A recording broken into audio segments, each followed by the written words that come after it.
السلام علیکم ناظرین، کیا حال ہے؟ امید ہے کہ آپ لوگ خیریت سے ہوں گے۔ میں آج آپ کے سامنے 2 حدیثیں پڑھنے لگا ہوں اور ان دونوں حدیثوں کے اندر نبی علیہ السلام نے سحری کھانے کی فضیلت کو بیان کیا ہے۔ تو بلا تاخیر میں حدیثیں آپ کے سامنے پڑھتا ہوں۔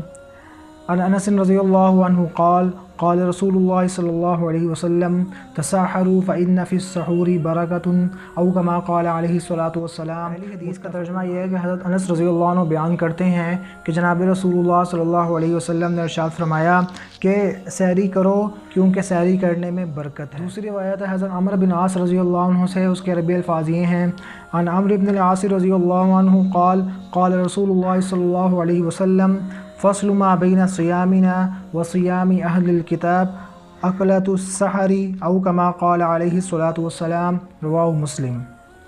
اس حدیث کا ترجمہ یہ ہے کہ حضرت عمرو بن عاص رضی اللہ عنہ بیان کرتے ہیں کہ جناب رسول اللہ صلی اللہ علیہ وسلم نے ارشاد فرمایا کہ اہل کتاب کے روزوں اور ہمارے روزوں کے درمیان جو فرق کرنے والی چیز ہے وہ سحری کا کھانا ہے۔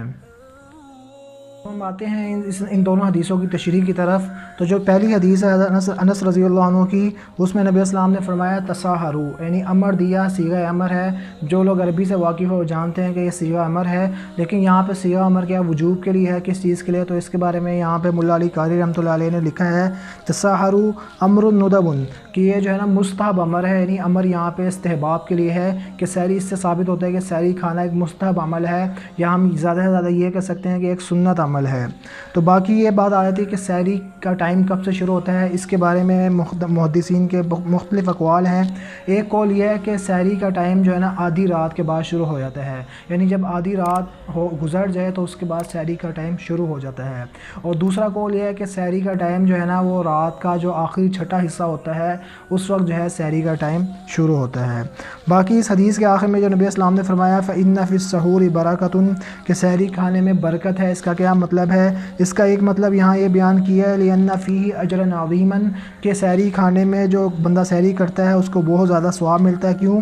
کیونکہ وہ سنت کو زندہ کرتا ہے، کیونکہ نبی اسلام بھی سحری کھایا کرتے تھے، تو سنت کو زندہ کرنے کی وجہ سے اس کو سحری کھانے پر جو ہے اللہ تعالیٰ بہت زیادہ ثواب اجر عظیم عطا فرماتے ہیں۔ اور دوسری وجہ یہ لکھی ہے کہ اس میں بہت زیادہ جو نبی اسلام نے فرمایا سحری کھانے میں برکت ہے، اس کی دوسری وجہ یہ ہے، وہ مولا علی قاری رحمۃ اللہ بیان فرما رہے ہیں وَلِكَوْنِهِ يَسْتَعِينُ بِهِ الصَّائِمُ عَلَى صَوْمِهِ، کیونکہ سحری کھانے کی وجہ سے جو روزہ دار ہے اس کو اپنے روزہ رکھنے میں جو ہے اس کو سحری کی وجہ سے طاقت ملتی ہے، قوت ملتی ہے، اس وجہ سے وہ نبی اسلام نے فرمایا کہ سحری میں کیا ہے؟ برکت ہے۔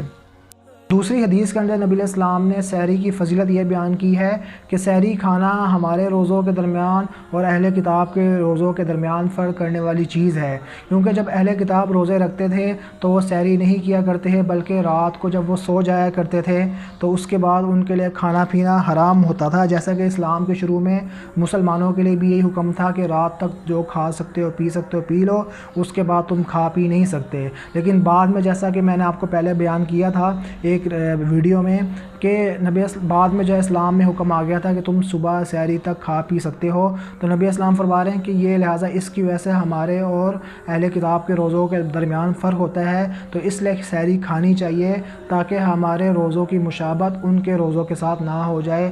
اللہ تعالی ہم سب کو جو ہے ان حدیث پر عمل کرنے کی توفیق دے۔ السلام علیکم ورحمۃ اللہ وبرکاتہ۔